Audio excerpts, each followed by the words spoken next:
आज ना आमचे घरचे लाल तिखट आणि काळ तिखट संपले होते.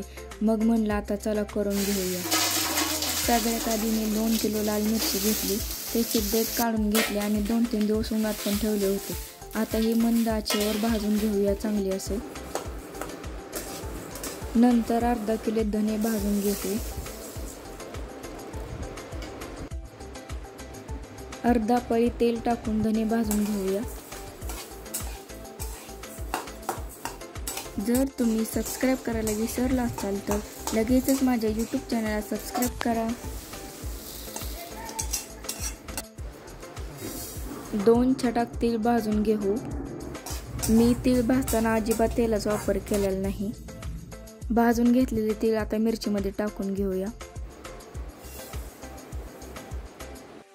थोडेसे तेल टाकून खसखस लाल होईपर्यंत भाजून घेऊ.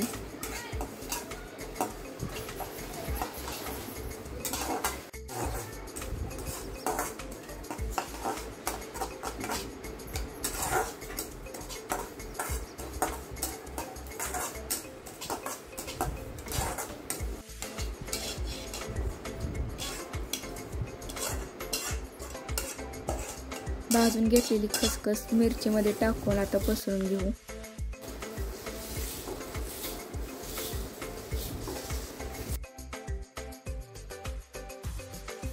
तेल टाकून दगडी फूल 1-2 मिनिटं भाजून घेऊ.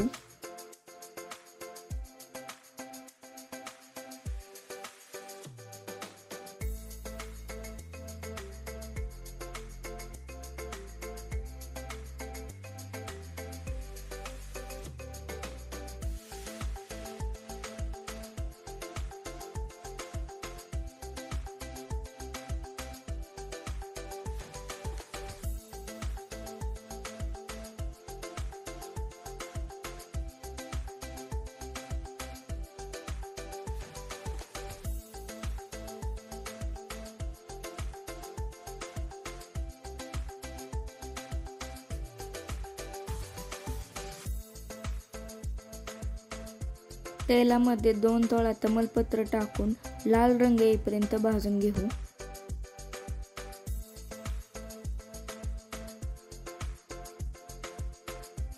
तमालपत्र भाजताना खमंग असा वास येतोय.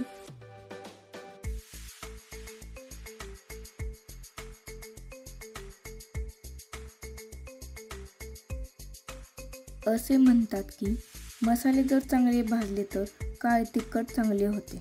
तुमचे काय मत आहे ते तुम्ही मला कमेंटमध्ये नक्की सांगा.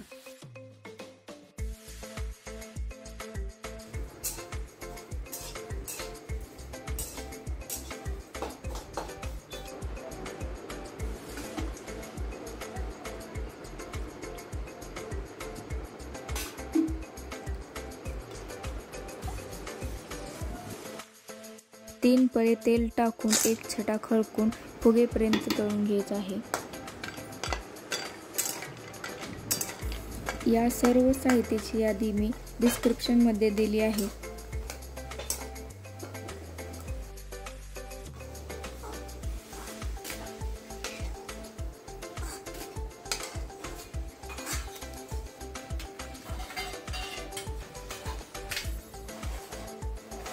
दोन तोळा मसाला इलायची फुगेपर्यंत तळून घ्यायचा आहे.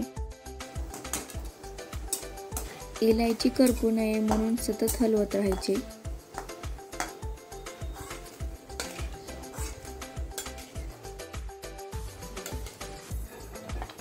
दोन तोळा सुंठ फुगेपर्यंत तळून घ्यायचं.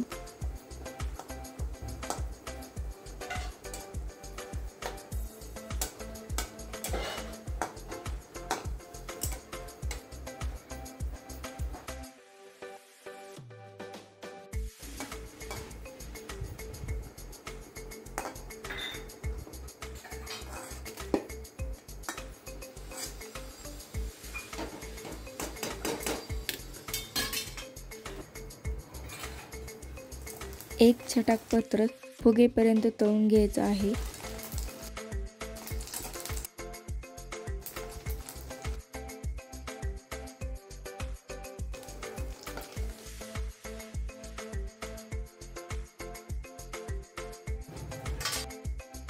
2 तोळा चक्री फूल तेलात भाजून घेऊ। चक्री फूल लगेचच भाजतात म्हणून मी 2-3 मिनिटं तेलात भाजून घेतलेले आहे।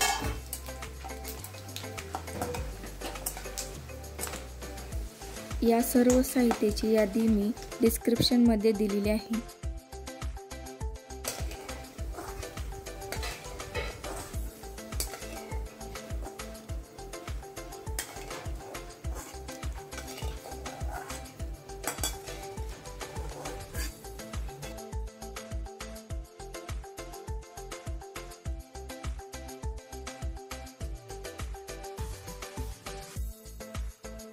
जास्त तेल घेऊन बारीक कट केलेले अर्धा किलो खोबरे लाल कलर येईपर्यंत तळून घ्यायचं आहे।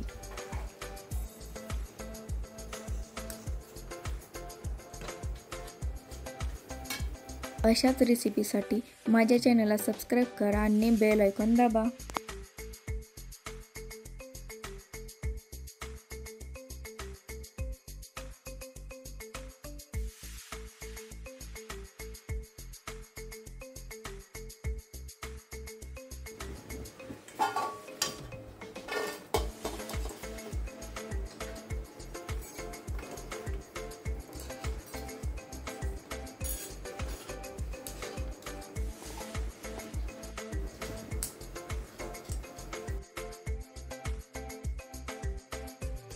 एक किलो वाळलेला कांदा लाल रंग येईपर्यंत तळून घ्यायचा आहे।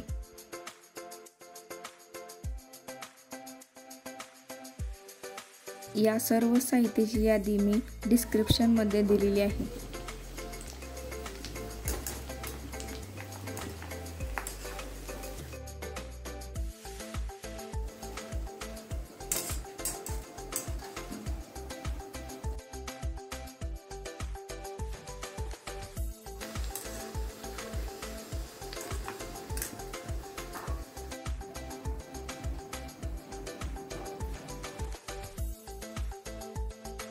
एक छटाक हिंग, 2 तोळा शहाजिरे, 2 तोळा मिरे, 2 तोळा दालचिनी, 2 तोळा लवंग, 2 छटाक जिरे हे सर्व खडा मसाला असेच मिरचीमध्ये टाकायचे।